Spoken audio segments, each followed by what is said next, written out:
Hello बच्चों, let's see the question. Basicity is defined by equilibrium constant for abstracting a proton. Nucleophilicity is defined by rate of attack on an electrophilic carbon atom. तो यहाँ पे हमें दोनों basicity and nucleophilicity के reactions बताए गए हैं और उनकी डेफिनेशन दी है। बेसिसिटी मतलब क्या बोला है? एब्स्ट्रैक्टिंग प्रोटॉन। प्रोटॉन को जब वो एक्सेप्ट करते हैं, प्रोटॉन एक्सेप्ट करने के बाद ये क्या कहे जाते हैं? प्रोटॉन कौन एक्सेप्ट करता है? बेस। और न्यूक्लियोफिलिसिटी मतलब क्या? जब वो इलेक्ट्रॉन पेयर, खुद की इलेक्ट्रॉन पेयर किसी को डोनेट करते हैं या उसकी अटैक करते हैं किसी इलेक्ट्रोफिलिक। इलेक्ट्रोफिलिक मतलब क्या? Electron loving. Electron loving species मतलब ये खुद इलेक्ट्रॉन डेफिशिएंट होते हैं, इसके वजह से ये सामने वाले से इलेक्ट्रॉन लेते हैं या उनका अटैक एक्सेप्ट करते हैं। ओके, तो न्यूक्लियोफाइल क्या करते हैं? इलेक्ट्रोफाइल्स पर अटैक करते हैं। न्यूक्लियोफाइल मतलब nucleus loving. Nucleus loving, okay. मतलब इनके पास इलेक्ट्रॉन होते हैं तो ये क्या करते हैं? न्यूक्लियस मतलब पॉजिटिव चार्ज पर अटैक करते हैं। तो यहाँ पे हमें एक रिएक्शन दी हुई है बेसिसिटी की एंड न्यूक्लियोफिलिसिटी की। बेस क्या करेगा? ये हाइड्रोजन अपनी तरफ ले लेगा।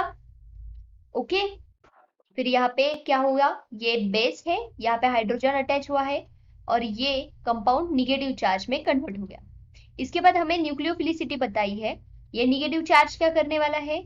इस पे अटैक करेगा और यहाँ पे अटैच हो जाएगा। मतलब इसने हाइड्रोजन लिया क्या? नहीं, ये खुद उस कंपाउंड को अटैच हो गया है और यहाँ से लिविंग ग्रुप को रिमूव कर दिया है। ओके, तो इस तरह प्रकार से ये रिएक्शन होती है। इसको कहा जाता है सब्सटीट्यूशन रिएक्शन। इसको क्या कहा जाता है? Substitution reaction. नीचे क्या इंफॉर्मेशन दी है? A species with negative charge, a species with negative charge is stronger nucleophile than similar neutral species। किसी भी न्यूट्रल स्पेसीज से निगेटिव चार्ज वाली जो स्पेसीज होती है वो ज्यादा न्यूक्लियोफिलिक होती है। Okay, nucleophilicity decreases from left to right in periodic table and increases down the group. Nitrogen, carbon, nitrogen, oxygen, fluorine और ये क्या है?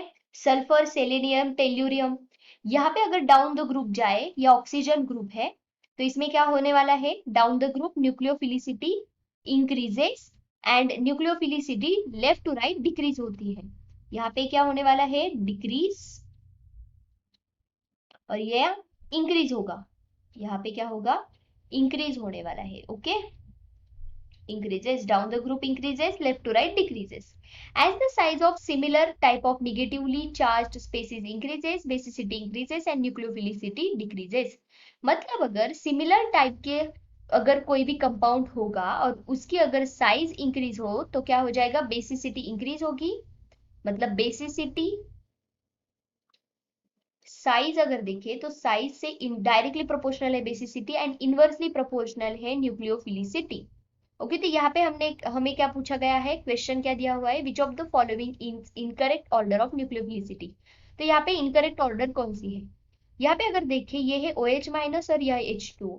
हमने पहले ही देखा अगर उस पर स्पेशली निगेटिव चार्ज होगा। अब ये जो H2O है ये न्यूट्रल है।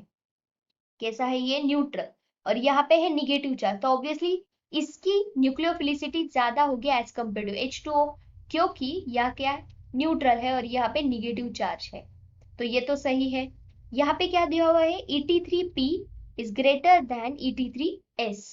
ये भी सही है क्योंकि हमने पहले ही देखा था कि यहाँ पे फॉस्फोरस की साइज कैसे होती है? कम होती है एज कंपेयर टू सल्फर। अगर इसकी साइज कम, फॉस्फोरस की अगर साइज कम, तो न्यूक्लियोफिलिसिटी कैसे होगी? ऑब्वियसली ज्यादा रहेगी। ओके, और यहाँ पे देखिए तो यहाँ पे भी क्या है? साइज ज्यादा है फिर कम होती जा रही है। अगर साइज सबसे ज्यादा है एंड द मोस्ट इंपॉर्टेंट इसकी इलेक्ट्रोनिगेटिविटी अगर देखें तो electronegativity of iodine is lesser than bromine than chlorine than fluorine. Okay, तो इसमें फ्लोरीन की इलेक्ट्रोनिगेटिविटी बहुत ज्यादा होती है। इसकी वजह से ये अपने जो इलेक्ट्रॉन है वो किसी को डोनेट नहीं करता। उसी जगह अगर आयोडीन को देखा जाए तो आयोडीन क्या करता है? इसकी साइज बड़ी होती है बट यहाँ पे पोलैरिटी भी बहुत आती है क्योंकि इसके पास इलेक्ट्रॉन ज्यादा होते हैं, साइज बड़ी होती है और इजीली वो क्या कर सकते हैं? इलेक्ट्रॉन्स को डोनेट कर सकते हैं। इसके वजह से ये क्या करता है? न्यूक्लियोफिलिसिटी ज्यादा दिखाता है। उसी जगह पर अगर हम डी ऑप्शन को देखें तो यहाँ पे ऑक्सीजन है ऑक्सीजन, सल्फर, सेलेनियम हमने पहले ही देखा। तो यहाँ पे क्या देखा हमने, एज साइज इंक्रीजेस, जैसे कि मैंने पहले आपको बताया कि जैसे आयोडीन की साइज ज्यादा थी तो उसके वजह से वो अपने इलेक्ट्रॉन्स इजीली दे सकता था, वैसे ही यहाँ पे सेलेनियम की साइज सबसे ज्यादा होती है। यहाँ पे सेलेनियम की साइज ज्यादा होगी, फिर सल्फर की, फिर ऑक्सीजन की, और इसके वजह से ये अपने इलेक्ट्रॉन्स इजीली डोनेट कर सकता है, तो इसकी न्यूक्लियोफिलिसिटी सबसे अच्छी होती है। बट क्या हो जाता है, यहाँ पे क्या दिया हुआ है, ऑक्सीजन, मतलब ये जो है आंसर सही है। मतलब क्या, ये जो न्यूक्लियोफिलिसिटी के ऑर्डर है वो गलत है, और हमें जो ऑप्शन पूछा गया है इनकरेक्ट ऑर्डर, ये आंसर सही है। ओके, तो ओरिजिनल जो अगर ऑर्डर होनी चाहिए वो कैसे होनी चाहिए थी, it should be like SEH minus, then SH minus, then OH minus, this is the correct order. Okay, पर यहाँ पे दी हुई है गलत, इसका आंसर क्या होगा फिर, option D will be the final answer. I hope you understood. Thank you so much, all the best.